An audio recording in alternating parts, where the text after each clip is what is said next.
This is Sparta! Hey there, it's Stel here from Spartan Racing again, and thank you for joining me for a update to the VR settings for Automobilista 2 and also some settings for the force feedback for Automobilista 2. So the VR settings are based on my Oculus my Oculus S, and I'm running a 1080 Ti graphics card, and the wheelbase I'm running is the Fanatec DD2. So this is purely for these products, and you can take whatever you want from this and maybe adjust them to yourself. But I think as far as the VR side of things goes, I've got a much better result now than what I had when I previously started with the beta. And yeah, I'd like to share these with you. So let's get started. So the first thing I did was went into my documents folder and the Automobilista 2 folder. Now, when you first install Automobilista, if this folder doesn't show up here, what you need to do is just run the game once, and then it will show up in the documents folder. Then you can quit out and come to this. So into the Automobilista 2 folder, and here you'll see the graphics config Oculus DX11 file. If you right click on that and go to open with Notepad and scroll right down the bottom, and the settings down the bottom here are a sharpening strength needs to be changed to what I have here. So the sharpening strength is 1.00000,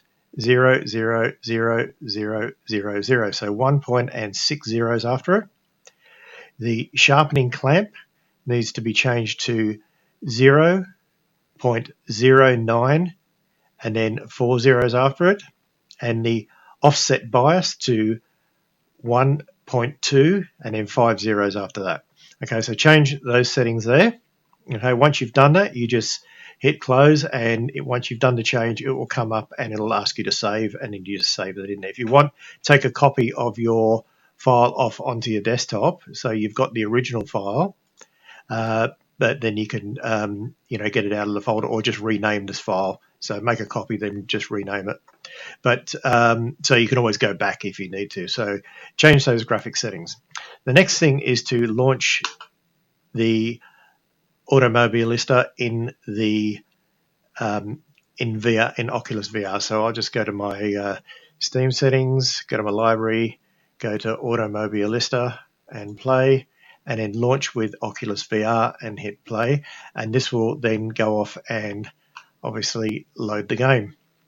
Now, I'll run through all my settings here for the VR first, and then we'll talk about doing the changes to the making the adjustments to the force feedback. So one of the things here is when you make some changes to the graphics side of Automobilista, it will actually prompt you to quit the game and restart, so the settings applied. I've already made the settings, so I won't be doing the quitting and the restarting. So if you come to the options menu and go to firstly go to the virtual reality tab and change. I turned the gaze control off. That's so when you're moving your head around, it's like it's moving sort of a mouse around with your head. I find it really, really distracting. My super sampling I have up at 1.5. If you're finding that you're getting some really bad frame rate issues, you can always drop that down a bit. But I've been testing at 1.5 and it's been working quite well. I turn off my recenter on boot and my recenter at race start because I have a button mapped to actually do the recentering. So that's the first thing, and it may prompt you to do a restart at that point. If you do, just restart, and then sorry, that's my phone. Just restart, and then come back into this screen here. The next thing I want to do is come into performance. Now I'm actually projecting onto a 4K television, so that's why the resolution here is so high. But again, I don't use the TV other than just sort of having it there for doing recording. Everything else I do through VR. So whatever your native resolution is of your telly, you can have that set. I do have it windowed just so that I can just easily minimize if I need to, so I can just sort of minimize out and come back in quite easily. I'm not alt tabbing in and out all the time. So a few of the settings here. So texture resolutions at medium. My texture filtering is at 16x. No VSync. I put the MSAA on medium, which disables the post AA. The reflections I have high because I just like seeing that nice reflection effect. Environmental map I have set at low. I like the car detail and the track detail to be high and have the pit crew in there. I do like shadow detail high because I don't like seeing the other cars look like they're floating on the track. I don't use the enhanced mirror because I don't really find there's any benefit, and it is quite a bit of a lag on the system. The motion blur I turn off. I do the render 2 frames ahead. Then the grass detail, the particle level, and the particle detail, particle density I have low as well because they're just, I don't care what the grass looks like when you zoom in past at a couple of 100 kilometers an hour.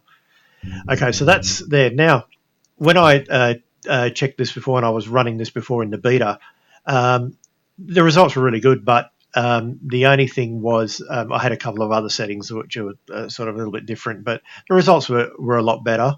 But I found that the screen felt a little washed out. So what I did is I went into the visual effects and I turned the post-processing on. I just left the sun flare and interior flare as subtle. The bloom on, the heat haze I turned off.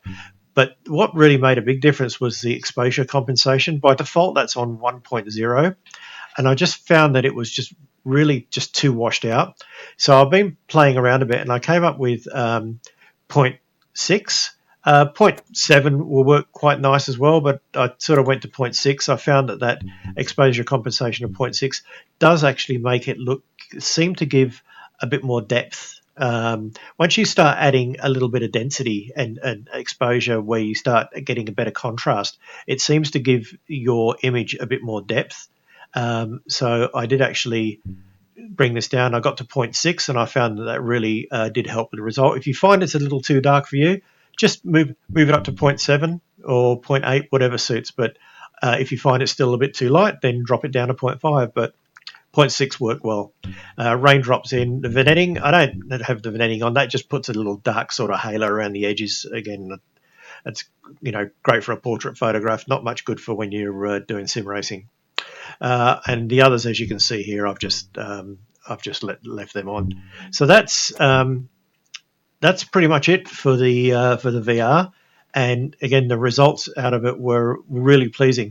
Unfortunately, I can't record what I'm seeing through the VR headset, so you kind of got to go on a bit of faith here. But play around with that exposure compensation, and if you run these other settings, you'll find that you'll start getting a really nice result from the VR. But the exposure compensation will actually give you that depth that you're looking for as well.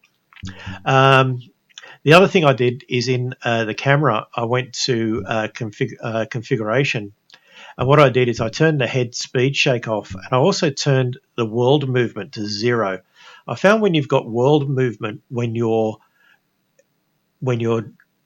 driving in VR and the world is moving up and down with your head movement, it can become very jarring and can actually make you feel a little bit sickly at times. So I found by turning the world movement off, it actually made it feel a lot more natural. So the high speed shake is off, and that's normally set at 50.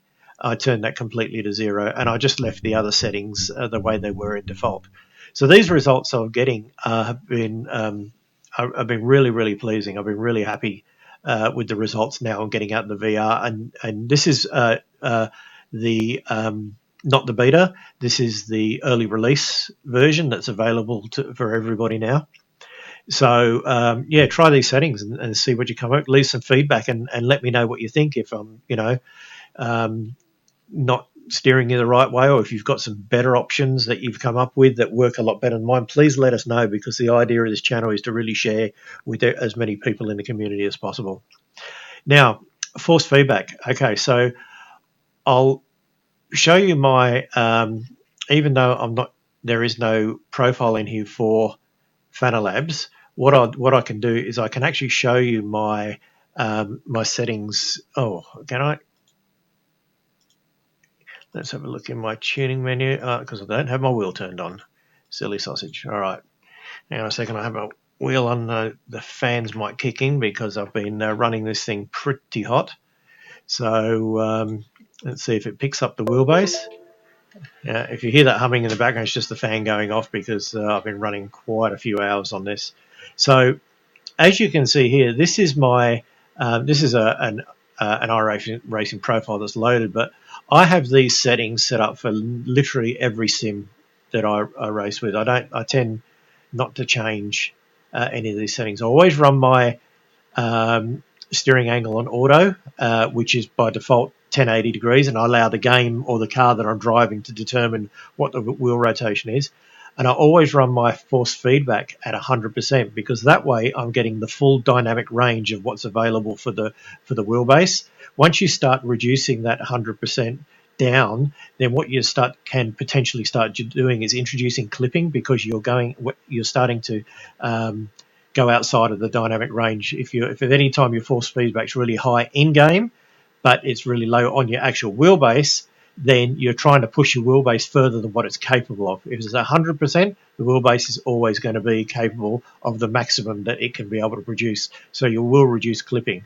And as you can see here, linearity's on. I've got my natural dampener on 15. My natural friction is on 5. I don't have any I've got the natural inertia turned off. I've got the force feedback interpolation turned off. I run the force effects at 100. The spring effect at 100. I run the damper at 100. I run my pedal, even though I don't have Fanatec pedals, I use Husqvarna pedals. The brake pedal vibration actually gives you vibration through the vibration motors depending on what wheel that you actually have. I've got the Formula V2 wheel, so it's got vibration motors in it which actually pick up the pedal vibration, and then my vibration strength is at 100%. So I don't change these wheel settings for any sim. I use them for everything, and then I make adjustments in the sim to suit that particular sim. Now, having said that, for something like iRacing, these are really great if you're using, say, for instance, a GT3 or an F3 car. But if you then go into, say, an MX5 in iRacing, the force feedback is very weak. So I just adjust that in game for that particular car. So let's have a look at Automobilista, how I've got it set up. I go to options, go to controls, I go to my force feedback, and I just run the default setting because the only two options now, they've taken out, they used to have raw in there as well, but they've taken that out, so it's just custom, and unless you're going to create a custom force feedback file yourself, then just use default.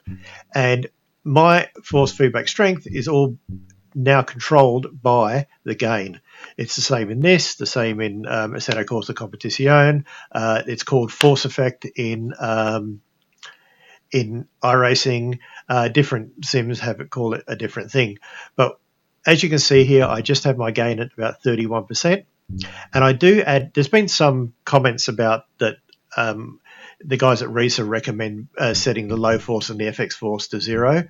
I tried that, but I found that having a little bit of low force boost and running some FX picked up a lot more fidelity from the track, and it was able to give me a much better feeling that was translated through to the wheel again, and then consequently through to my hands while I was driving. So play with this. If you find that the 31's a little too low for you, then just bring it up, but you don't have to change your wheel. So you know that if you're making the minimal amount of changes, that you can always track back to actually where something's gone wrong. So I probably suggest if you've got a DD2 base like mine, then what you do is you start off with a lower gain. So get your wheel set up, then start off with a lower gain, and then slowly increase it until you get the kind of feeling that you want to get out of that. And then I find that this has actually been working really well for a multitude of cars. I haven't needed to. I've tested probably I'd say a good 3/4 of the vehicles that are available on this sim, and have found that I haven't had to make any changes here, so I'm getting quite a nice result. So again, there's not much point in going for a run around the track because I don't have currently I don't have a second camera to actually show you me with me racing on the base, and you can't actually see what I'm seeing through VR because I don't have a way of actually recording the actual through the headset. So I'm obviously asking you to take a little bit of this on faith and see what you come up with, but I'd really appreciate any feedback that you can give me. And I'd also like to say thank you so much for the subscribers. Thank you so much for the comments. Everybody's been really great, and there's some really nice people in here offering some really good suggestions and asking some really great questions. I'm trying really hard to answer every one that I can. But I really appreciate the support on this channel. I'm at about 800 subscribers now, so we're no PewDiePie by any means, but I'd really like to start getting this channel up over that magic 1,000 number. The gain over the last few weeks has been exponentially good. Go figure with everything that's going on. But all I'd like to say is everybody, please stay safe, stay home, look after yourselves, be healthy, and I really look forward to doing some more videos soon. And again, thank you very much for all the support. Talk to you soon. Del out.